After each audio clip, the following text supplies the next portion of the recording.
Bismillahirrahmanirrahim. Assalamualaikum warahmatullahi wabarakatuh. Selamat datang di media pembelajaran pendidikan agama Islam dan budi pekerti Sekolah Menengah Pertama. Pada kesempatan kali ini kita akan membahas tentang iman kepada kitab-kitab Allah Subhanahu wa taala, yaitu bab 2 semester ganjil kelas 8. Adapun judul dari materi kita pada kali ini adalah meyakini kitab-kitab Allah Subhanahu wa taala agar menjadi generasi pecinta Al-Qur'an yang toleran. Baiklah, sebelum kita lanjutkan ke materi, terlebih dahulu kita harus mengetahui tujuan pembelajaran dari bab ini, yaitu setelah mempelajari materi ini siswa diharapkan mampu menjelaskan makna iman kepada kitab-kitab Allah dengan benar serta memiliki rasa ingin tahu terhadap sejarah kitab-kitab Allah dan terbiasa membaca Al-Quran setiap hari. Yang kedua, siswa diharapkan mampu menjelaskan cara mencintai Al-Quran dan cara membangun hubungan dengan orang yang beriman kepada kitab terdahulu dengan benar, serta memiliki perilaku terpuji dan bersikap toleran terhadap perbedaan dan memiliki adab terhadap Al-Quran. Serta yang ketiga, siswa diharapkan mampu membuat infografis timeline diturunkannya kitab-kitab Allah kepada para nabi dan rasul dengan benar, serta tumbuh sikap mencintai Al-Quran dan memiliki sikap menghargai kitab suci agama lain. Nah, itu 3 tujuan pembelajaran dari bab 2 ini. Harapan kita setelah kita belajar nanti, mudah-mudahan 3 tujuan pembelajaran tersebut bisa kita capai. Adapun peta konsep materi yang akan kita bahas pada bab yang berjudul meyakini kitab-kitab Allah agar menjadi generasi pecinta Al-Quran yang toleran, yaitu yang pertama kita akan bahas tentang pengertian iman kepada kitab-kitab Al-Quran, kitab-kitab Allah Subhanahu wa taala. Yang kedua, perbedaan kitab dan suhuf. Yang ketiga, kita akan belajar tentang jumlah dan isi kitab-kitab dan suhuf. Yang keempat, kita akan belajar bagaimana perilaku beriman kepada kitab-kitab Allah Subhanahu wa taala. Dan yang terakhir, kita akan belajar apa hikmah beriman kepada kitab-kitab Allah Subhanahu wa taala. Baiklah, sebelum kita lanjutkan, marilah kita simak dulu aversepsi berikut ini. Meyakini kitab-kitab Allah Subhanahu wa taala merupakan salah satu landasan keimanan bagi setiap muslim. Keyakinan seorang muslim terhadap kitab-kitab Allah Subhanahu wa taala hendaknya bukanlah perkataan semata, melainkan dengan kesungguhan pembenaran dalam hati bahwa kitab-kitab Allah Subhanahu wa taala tersebut benar-benar kalam Allah Subhanahu wa taala yang di dalamnya terdapat petunjuk dan pedoman bagi umat yang diturunkan kepadanya kitab tersebut. Diturunkannya kitab-kitab Allah Subhanahu wa taala ini merupakan bukti kasih sayang Allah Subhanahu wa taala kepada hamba-hambanya, karena terbatasnya akal pikiran manusia untuk dapat memahami hal-hal yang baik dan hal-hal yang mudarat baginya. Maka marilah simak dengan seksama materi tentang iman kepada kitab-kitab Allah Subhanahu wa taala berikut ini. Yang pertama, kita akan belajar pengertian iman kepada kitab-kitab Allah Subhanahu wa taala. Iman itu sendiri berarti membenarkan dan meyakini dengan sepenuh hati. Sedangkan kitab itu adalah kumpulan wahyu Allah Subhanahu wa taala yang disampaikan kepada para rasul untuk diajarkan kepada manusia sebagai petunjuk dan pedoman hidup. Pengertian iman kepada kitab-kitab Allah Subhanahu wa taala adalah mempercayai dan meyakini dengan sepenuh hati bahwa Allah Subhanahu wa taala telah menurunkan kitab-kitabnya kepada para nabi dan rasul yang berisi wahyu Allah Subhanahu wa taala untuk disampaikan kepada seluruh umat manusia untuk menjadi pedoman hidup mereka. Seseorang yang menyatakan keimanannya kepada kitab Allah Subhanahu wa taala, maka keimanannya itu harus mengandung 4 unsur. 4 unsur tersebut yaitu yang pertama, beriman bahwa kitab-kitab tersebut benar-benar diturunkan dari sisi Allah Subhanahu wa taala. Yang kedua, beriman kepada kitab-kitab Allah Subhanahu wa taala baik secara rinci maupun secara global. Yang ketiga, membenarkan berita-berita yang benar dari kitab-kitab tersebut yang belum berubah. Yang keempat, mengamalkan hukum yang terkandung dalam kitab-kitab tersebut selama belum dihapus, disertai sikap ridho dan menerima apa yang diajarkannya. Kemudian selanjutnya, hukum beriman kepada kitab-kitab Allah Subhanahu wa taala.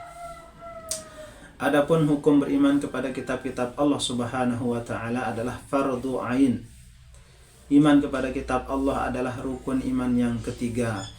Hal ini menunjukkan bahwa iman kepada kitab-kitab Allah termasuk hal yang sangat penting dalam akidah Islam. Seseorang akan digolongkan sebagai mukmin jika ia percaya kepada kitab-kitab Allah. Begitu juga sebaliknya, apabila seseorang ragu terhadap adanya kitab-kitab Allah, maka keimanannya menjadi gugur. Artinya, orang itu tidak bisa lagi digolongkan sebagai mukmin yang sejati. Selanjutnya adalah pengertian kitab dan suhuf. Kitab adalah wahyu dari Allah Subhanahu wa taala yang diturunkan kepada para rasulnya melalui perantara malaikat Jibril yang berbentuk kitab. Sedangkan suhuf adalah wahyu dari Allah Subhanahu wa taala yang diturunkan kepada para nabi dan rasul dalam bentuk suhuf atau lembaran-lembaran yang terpisah. Selanjutnya, perbedaan kitab dan suhuf. Adapun perbedaan kitab dan suhuf adalah sebagai berikut. Yang pertama, isi kitab itu lebih lengkap daripada suhuf. Yang kedua, bentuk dari kitab sudah dibukukan, sedangkan suhuf masih berbentuk lembaran-lembaran yang terpisah. Dan yang ketiga, kitab biasanya berlaku lebih lama daripada suhuf. Selanjutnya, jumlah dan isi daripada kitab dan suhuf. Dalam ajaran Islam, Allah Subhanahu wa taala menurunkan 4 kitab kepada para nabi dan rasulnya. Adapun kitab-kitab tersebut yaitu kitab Taurat diturunkan kepada Nabi Musa alaihissalam. Yang kedua, kitab Zabur diturunkan kepada Nabi Daud alaihissalam. Yang ketiga, kitab Injil yang diturunkan kepada Nabi Isa alaihissalam. Dan yang keempat, kitab Al-Quran yang diturunkan kepada Nabi Muhammad sallallahu alaihi wasallam. Adapun jumlah suhuf yang diturunkan kepada para nabi adalah Nabi Adam alaihissalam menerima 10 suhuf. Nabi Ibrahim alaihissalam menerima 30 suhuf. Ada yang menyebut 10 suhuf. Nabi Idris alaihissalam menerima 30 suhuf. Dan yang keempat, Nabi Syist menerima 50 suhuf. Ada yang menyebut 60 suhuf. Selanjutnya, macam-macam kitab Allah Subhanahu wa taala. Kitab-kitab Allah Subhanahu wa taala yang diturunkan kepada para nabi dan rasulnya sejak zaman dahulu sampai zaman Nabi Muhammad sallallahu alaihi wasallam disebut kitab samawi. Kitab samawi artinya kitab yang berasal dari langit, yaitu kitab yang diturunkan dari Tuhan. Kata langit menunjukkan sesuatu yang bersifat kiasan atau majazi. Kata samawi dimaksudkan arti untuk Tuhan atau Allah Subhanahu wa taala yang lazimnya bersifat tinggi, seperti tingginya langit yang tidak terjangkau oleh pikiran manusia. Kitab-kitab Allah Subhanahu wa taala yang wajib kita imani ada 4, yaitu sebagai berikut. Yang pertama yaitu kitab Taurat. Taurat dalam bahasa Ibrani disebut Torah, yang artinya kitab suci yang diturunkan kepada Nabi Musa alaihissalam untuk Bani Israel. Kitab Taurat berisi tentang hukum-hukum yang diberlakukan kepada Bani Israel. kitab Taurat diwahyukan Allah Subhanahu wa taala kepada Nabi Musa alaihi salam sebagai petunjuk bagi Bani Israel. Kitab Taurat diturunkan di Bukit Tursina atau di Bukit Sinai, Mesir, menggunakan bahasa Ibrani sekitar abad ke-12 sebelum Masehi. Pokok ajaran Taurat berisi tentang ajaran tauhid dan hukum-hukum syariat. Beberapa hukum agama tersebut tidak berlaku lagi setelah diturunkannya Al-Quran kepada Nabi Muhammad Sallallahu Alaihi Wasallam. Yang kedua yaitu kitab Zabur. Zabur merupakan kitab Allah Subhanahu Wa Taala yang diturunkan kepada Nabi Daud Alaihi Salam. Di samping sebagai seorang rasul, Nabi Daud Alaihi Salam juga sebagai seorang raja bagi Bani Israel. Kitab Zabur diturunkan sekitar abad ke-10 sebelum Masehi menggunakan bahasa Kibti di daerah Yerusalem, Palestina. Isi dari kitab Zabur adalah kumpulan pujian kepada Allah atas segala nikmat.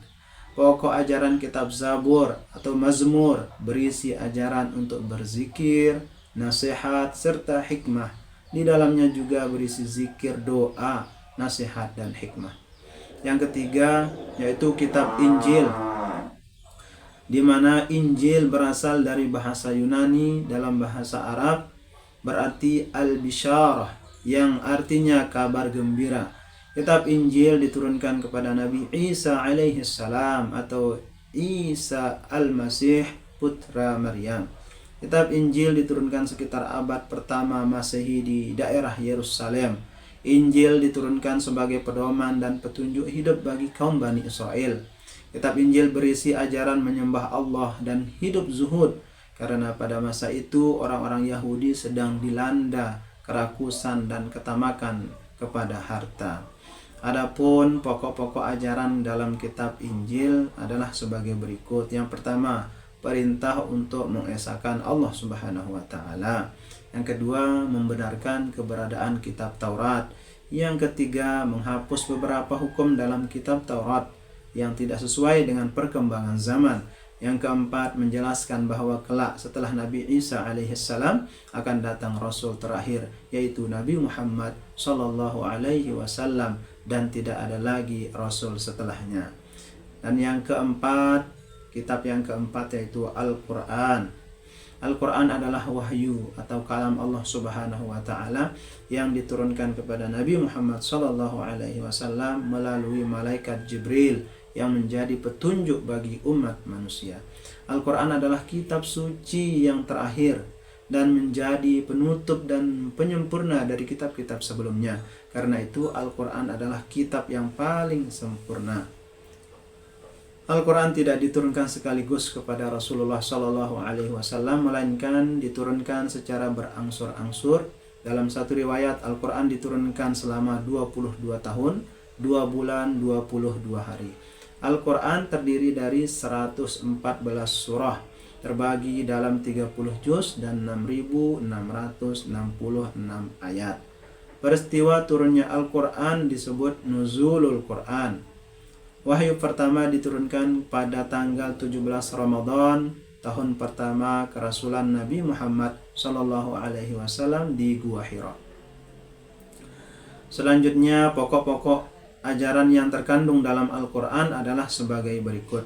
Yang pertama, tentang akidah atau keyakinan, yaitu hal-hal yang berkaitan dengan keyakinan seperti mentauhidkan Allah Subhanahu wa taala. Yang kedua, tentang akhlak atau budi pekerti, yaitu berkaitan dengan pembinaan akhlak mulia dan mencegah akhlak tercela.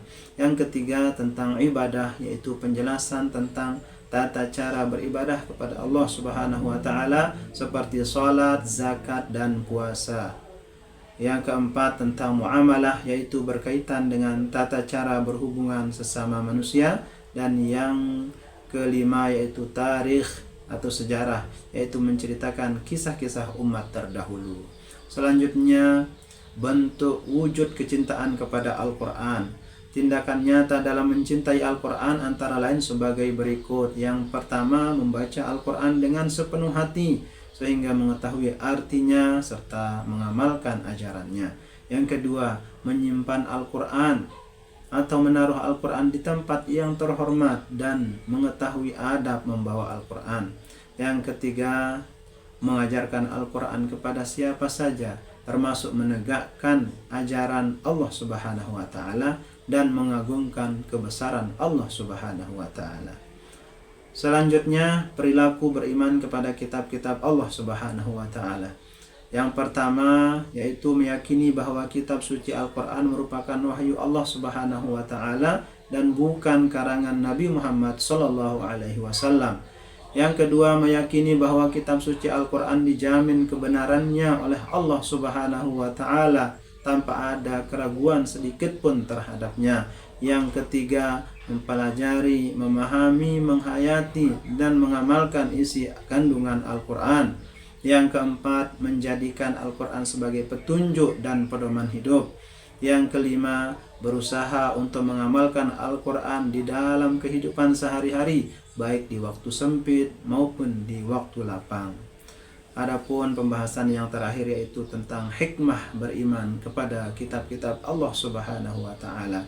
Di antara hikmah beriman kepada kitab-kitab Allah Subhanahu wa Ta'ala adalah sebagai berikut. Yang pertama, hikmahnya adalah meningkatkan ketakwaan dan keimanan kepada Allah Subhanahu wa Ta'ala.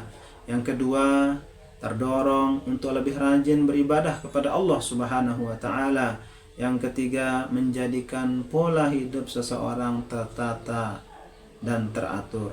Yang keempat, menumbuhkan sikap selalu optimisme. Nah, itulah pembahasan kita pada media pembelajaran pendidikan agama Islam dan budi pekerti kali ini. Mudah-mudahan ada manfaatnya untuk kita semua. Mohon maaf atas segala kekurangan. Saya akhiri. Wallahul muwaffiq wal hadi ila sabilir rasyad. Assalamualaikum warahmatullahi wabarakatuh.